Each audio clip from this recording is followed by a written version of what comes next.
exhausted, you can't lose weight, your hair is falling out, you have brain fog, you're anxious. So you go to your doctor, you tell them all of these things, and they run your labs. You get that call and they say, all right, labs look normal, everything's fine. Have you tried exercising more or eating healthier? But what they don't tell you is that, sure, your labs are normal, but they're also just average. And average in America these days is pre-diabetic, hypothyroid, and nutrient depleted. So the answer is more complicated than just more exercise and better nutrition. So today we are going to decode labs, reference ranges, and then which labs you should actually be getting. So welcome to the Natural Doctors. I'm Dr. Katie Dinello along with Dr. Jennifer Stagg, and thank you for joining us. We are happy to be back. So all about labs today. This is a really, really hot topic. We get a lot of questions on this, and we hear this all the time because as naturopathic doctors, we are running a lot of labs and we're really going over them in depth with patients. And often patients are like, I had those same labs done with my PCP last year and they were similar, but they gave me a totally different interpretation of them. So the cool thing about our education is that we are well trained in really trying to determine what is optimal versus average or, normal. So we're going to talk about lab reference ranges and how those kind of got started. So this was really like back in the mid 1900s, like 1940s through 1960s is when a lot of these common lab reference ranges were set. And it was that we took just not a lot of people, right? Like a couple hundred. And we were like, okay, that's pretty much average. So there we go. That's the lab reference range, which not helpful for a lot of people, right? Yes. So, let's get started with talking about some labs that we might see with patients and and have a different perspective on it. And you're right, because patients they come into our office a lot of times and they have lab work that they've had run by other doctors and they're being told it's normal. And really, they're going by reference ranges, as you said, that the reference ranges are screening for sickness, disease, right? So they are really looking at sick care versus health, right? So then when we're looking at it, then some of these are really tight ranges and what's there listed in the reference range is accurate. Right. But for some of these other values, we'll routinely say, okay, well, thyroid, here's a great example that we both look at all the time. Naturopathic doctors are evaluating thyroid, first of all, looking at the TSH range and using a much tighter range. So if someone is coming in and they're tired and they're achy and their hair is falling out and they come in, their TSH is 3.4 and they're told it's normal, that's not actually normal. So it's on the reference range, it looks normal. But even if we look at not even naturopathic specific guidelines, if we look at the Endocrinology Society guidelines, they're actually using 3.0 as a cutoff, right? Exactly. And we even go a little bit lower, but even if you use that 3.0 cutoff, that is the definition of hypothyroid. Right. So now we've got a patient that actually fits hypothyroid. So they are sick, not really sick, but they actually have an illness, right? Exactly. That their thyroid's under functioning. And then looking at more values along with that to further look at the function. Exactly. Right? So there's a couple of things we're focusing on here. It's not just what that lab reference range is. It's also what other labs are in the same context. And I think the other benefit that we have is we have a little bit more time with our patients. And so when I'm looking at those lab values, I'm really thinking about the patient in front of me, right? Versus primary care docs, they are overloaded, overwhelmed, so many patients. Right, product of the system, right? Exactly. Absolutely. So they just don't have the time to really think about that one patient and be like, oh yeah, they had some fatigue. Maybe that thyroid is a little off. They're just like, oh, normal, looking at the green that shows up for those reference ranges. But meanwhile, if they went and saw an endocrinologist, like many endocrinologists endocrinologist would prescribe off Right. of a number like that, right? But then to take it a step further, this is where we start looking at things like nutrients, and because to make thyroid hormone, you need like Selenium, at optimal iodine. amounts of nutrients, right? So Yep. then we're looking at iron and iodine and selenium, and we're looking at inflammation, we're looking at thyroid antibodies to really then dig further and understand the complete picture of what's actually happening here. Is this like, what's the cause of this underfunctioning thyroid, right? Yeah, exactly. Yeah. So like you said, thyroid's a really good example because that reference range has, for TSH specifically, so that's one thyroid hormone we're looking at, has increased over the last several years. Yeah. Right? It used to be like 2.5 to 3, and then 4, 4.5, even 5 sometimes. And so you're just like, what in the world is going on there, right? Why do we keep increasing that reference range? And it's because we're finding more people who are outside that original smaller reference range. But that doesn't mean we should just increase the reference range, right? Doesn't mean that's normal something or else is optimal. going on causing people to have thyroid dysfunction. Yes. So, Yeah. and then, you know, like we said, also besides TSH, we want to look at a free T3, a free T4, sometimes a reverse T3, right? There's a lot that we can do there. And then, as you said, of course, all of those nutrients that support thyroid function. Absolutely. Really important there. Yeah, so important. I agree. Probably the next one that I see patients coming in with, you know, on standard lab work is glucose and being told, okay, that's fine. And even sometimes it's flagged as abnormal, so being over 100, but not diabetic. So in terms of reference ranges, diabetic would be 2 readings over 125. And then anything between 100 and 125 is considered pre-diabetic. But a lot of times patients aren't, you know, it's not pointed out necessarily to them. So you really do have to like advocate for yourself and be informed, and of course.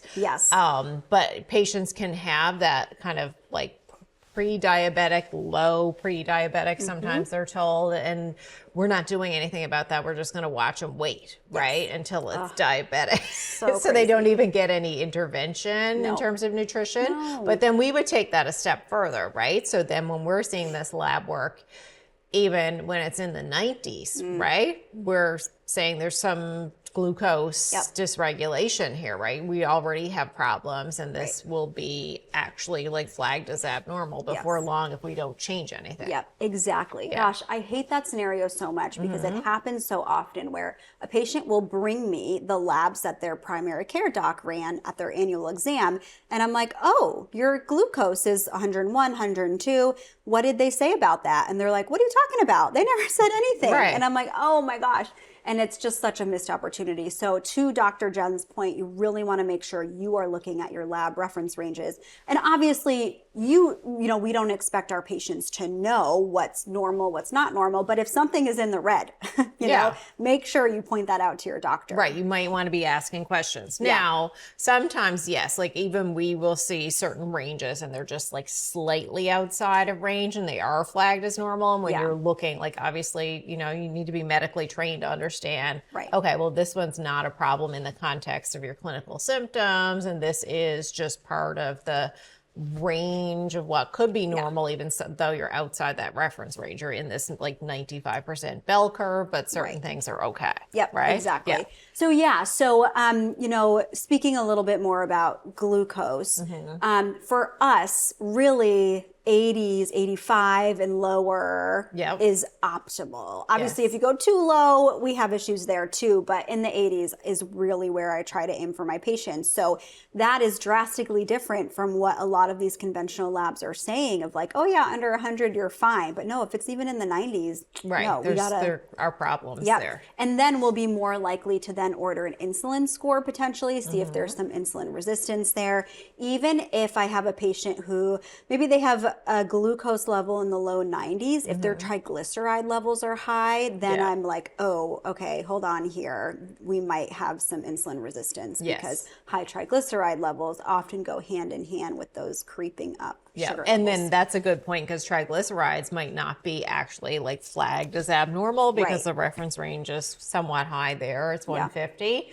And you can see someone who maybe they're running triglycerides 120, 100 even, and then you go a step further and do that, order an insulin test, and it's quite high, right? We see very well demonstrated insulin resistance, and that tends to come first. So that's another issue, which we'll get into, is tests that aren't even included, right? Exactly. On the labs. Yep. Okay, testosterone. Should we jump to hormones here for a minute? Okay, so testosterone is interesting, right? This is not obviously, but this is not a lab that your primary care doc is running typically, right? Although I do, I have more men and women coming to me being like, I did ask my primary care to run this and they ran it. So that's always encouraging to see. Yeah. But testosterone in the context of men is super interesting, and it has an interesting history. That reference range, so for total testosterone, that reference range has widened over the past several years. And we've seen a couple iterations of it, and it's gotten lower. So we used to have a cutoff, maybe 400 or 500, and then 300, and now it's like 250, which is just crazy because, they don't categorize it or stratify it by age, which is absolutely what we need to be doing for testosterone, especially in men, because a 26-year-old male should have a different testosterone level than an 80-year-old male, right? Because we do see a physiologic or normal small decrease in testosterone as we age. That makes sense. So, we really should be stratifying that based on age. And so if you are a young man and you have a total testosterone honestly below like 500 or 600, that's a red flag to me right away. Right. And I'm seeing a lot of reports of young men with really low testosterone levels, right? Yeah. And it's interesting because this is a whole nother topic we could do an episode on, but fertility rates are declining. We have more patients than ever requiring IVF. And it's not just the female involved, right? Like we need to do sperm analyses on the male patients as well. So really fascinating. Testosterone in women as well matters too. A lot of gynecologists are absolutely not running this, with the exception of maybe a female who might have PCOS. That's typically when we tend to see it. But we know that low testosterone levels are associated with weight gain and visceral fat. And not being able to lay down that muscle. Exactly. Right? So that's important for both genders of having optimal testosterone levels. Yeah. And there really aren't great reference ranges for women there. It's like, I think 2 to 45, high 40s for testosterone in women, which like whenever you have a big reference range like that, you're like, okay, something's not right here. Look at this in a little bit more detail. Yeah.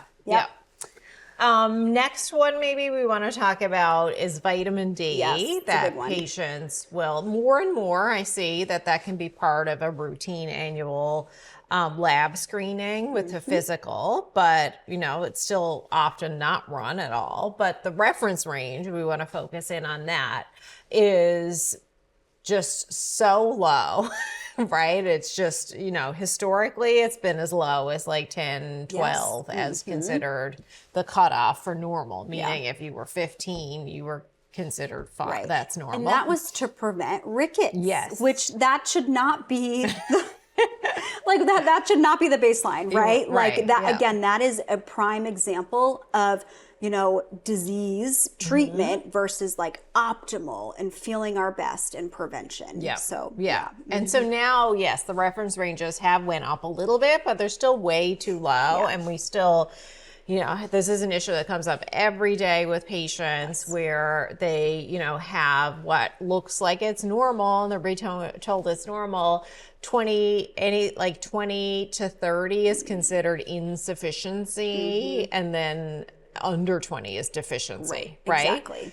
And we would say, you know, based on the literature and most of the up-to-date science, the reference range really should be, and we're trying to get patients up like 60 to 80 range, Yep, right? definitely. So then a lot of times patients are coming in, they're taking a vitamin D supplement, and they've had a test and their vitamin D level may be like 65, and they're told, go off your vitamin D supplement. Like it's way too much. Exactly. Right? That Exactly. now you're like, it's toxic. This is way too much vitamin D. Yep. And that's, you know, not in line with what the current evidence says. No. And it's so frustrating because this is a great example of where a lab reference range is truly affecting like standards of care. And we don't want to see that, right? So, yeah, because this is like, you know, we can talk at length about what vitamin D is important for, but especially for bone health, like prevention of bone loss. Yep. Immune health, right? Yes. Like even so cancer prevention, important. like breast cancer, there's some research there. So yeah, it matters. Yeah. All right. Let's move on. Iron, ferritin. Yes. This is another conversation that I have with my patients every single day. I think I had it 5 times today, actually. So iron is a little bit confusing because there's a lot of different ways we can look at iron, right? And so often patients are like, what's my iron versus my ferritin, right? Yeah. So we'll focus on ferritin here. Ferritin is a storage form of iron. That's kind of the best way to explain like that's how we explain it to patients. Yeah. This is not a common one. Like this does not get tested a lot. And in my opinion, every female should be having this at their annual exam. Right. Like a full, complete iron panel. Because usually if there is an iron, you'll just see it as part of the chemistry. Right. And not with percent saturation, transfer, and a ferritin. So you really want to get that full picture, which is like an easy standard test to order, right? Not super expensive either. But the reference range for ferritin is really all over the place. And so we really like to hone in. And again, it depends on your symptoms, right? Like if I have a patient who's really tired and their ferritin, I mean, it could be super low, right? And be like a 12. Guys, Dr. Jen's phone is going off. Do you want to turn that off? Yeah, like can I? We just had to Or can we acknowledge pause that? We couldn't hold it in. No, I think this is good. Why won't I turn? They want to see something funny. Who's texting you? There it is. I love it. Oh my gosh. Okay, so with ferritin, right, that reference range is huge. And so if I have a patient who's tired, oh my gosh, that's the first thing I'm thinking about, right? Male or female. Right.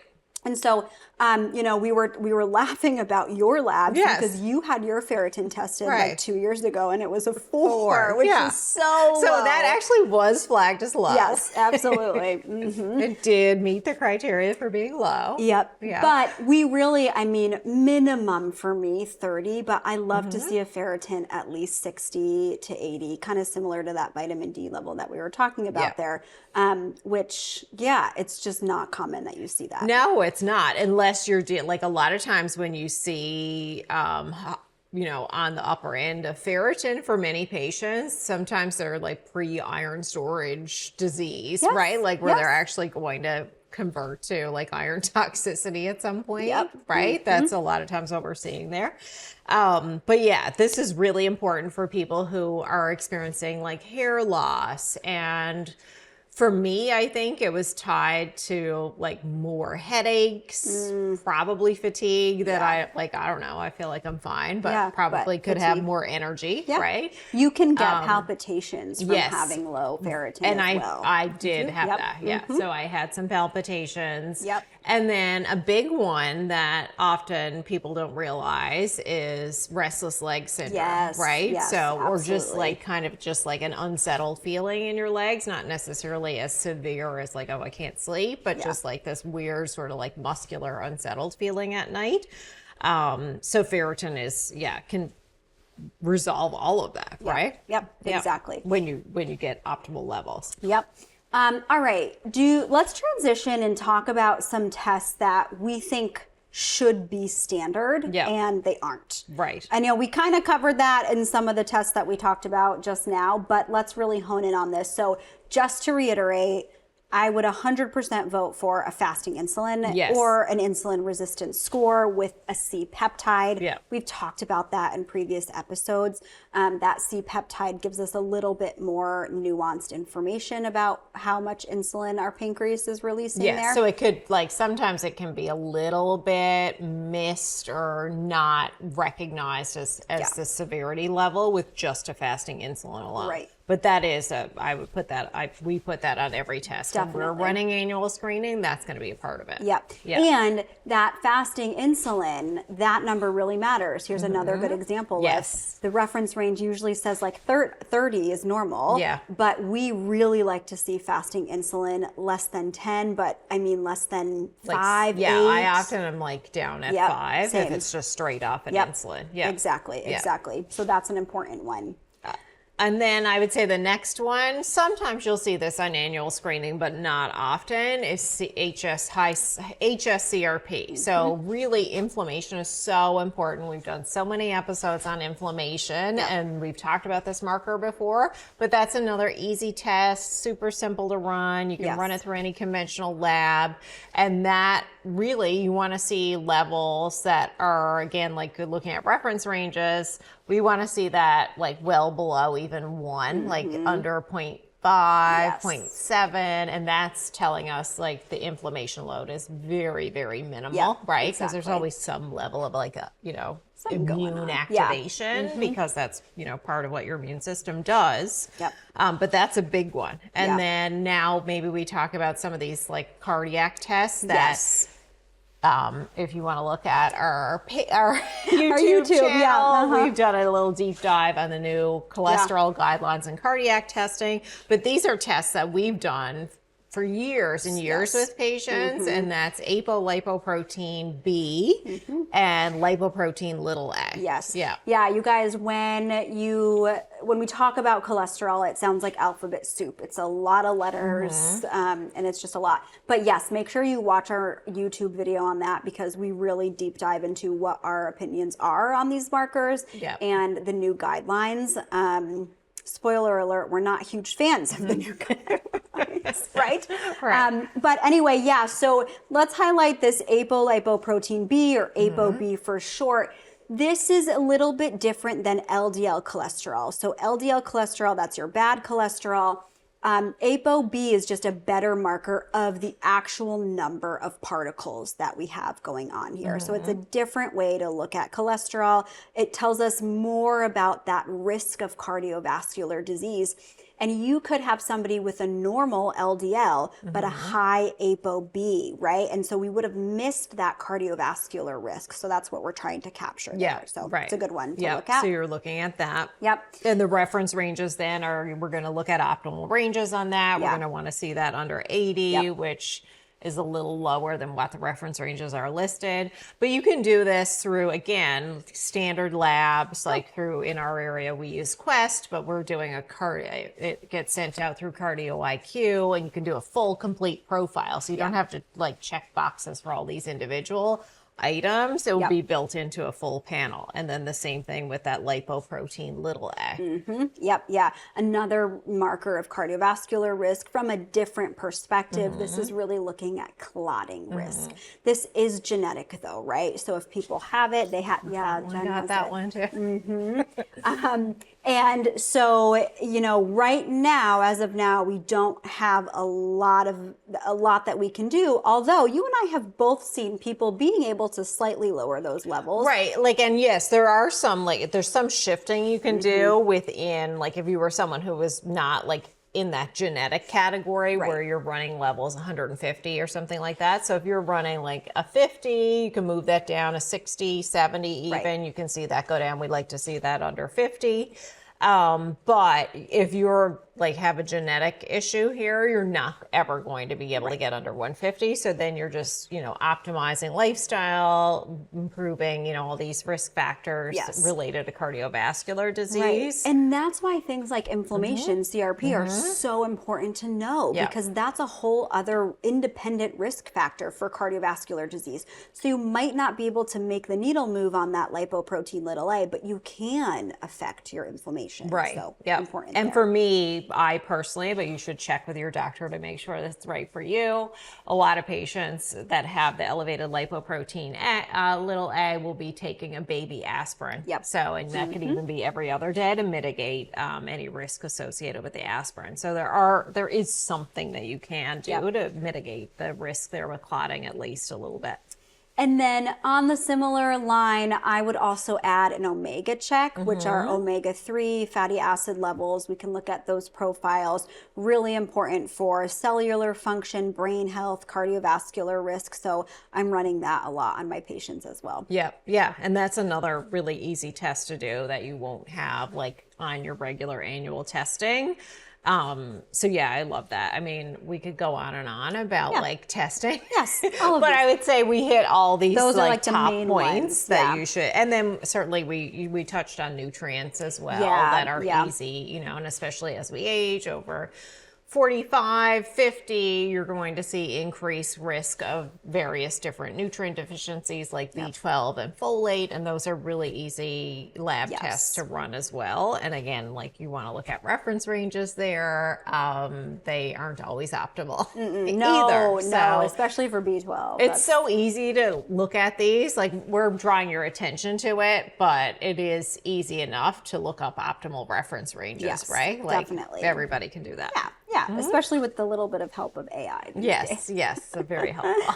And your naturopathic doctor, of course. All right, everybody. Thank you so much for joining us. We're the Natural Doctors. Don't forget to subscribe to our YouTube channel so you never miss an episode. We have so many great episodes up there already for you, so make sure you check these out. And the next time you have a lot of vague symptoms and your doctor says your labs look normal, maybe question them a little bit and make sure those ranges are actually optimal. Thanks for joining us.